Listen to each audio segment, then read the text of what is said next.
If we look at the current economic scenario, we have the macro team, Fidelity's macro team has looked at this, and we have, certainly for the time that is so uncertain, you cannot make a proper forecast what's going to happen. You have to almost have a certain scenario analysis, what's going on. And therefore, this table has changed slightly in the last few weeks, because we initially had a high expectations of a stagflationary environment, which we are clearly entering right now. We see inflation rates moving up strongly. Growth, on the other hand, is moving down, and the war has had a profound impact on growth numbers, particularly in Europe once again.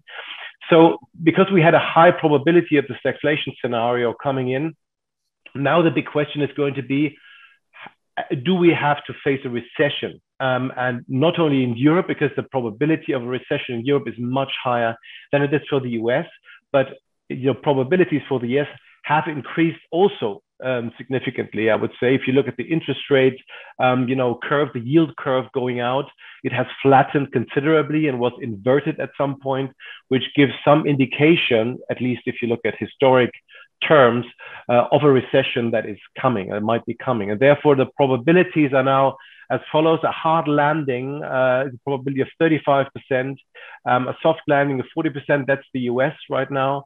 Stagflationary scenario has been reduced because we're basically in it already. And the question is now what's coming.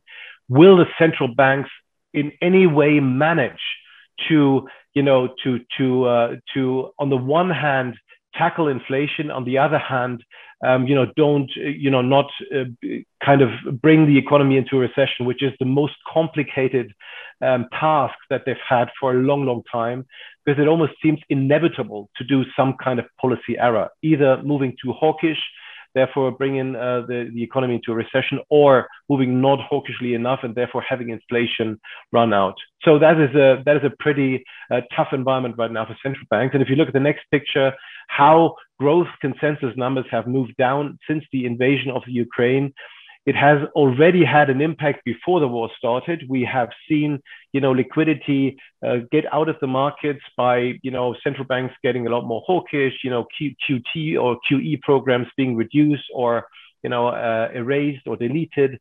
But now the economic question marks are even bigger. And you can see that even for 23, we're at the start of revisions, downward revisions.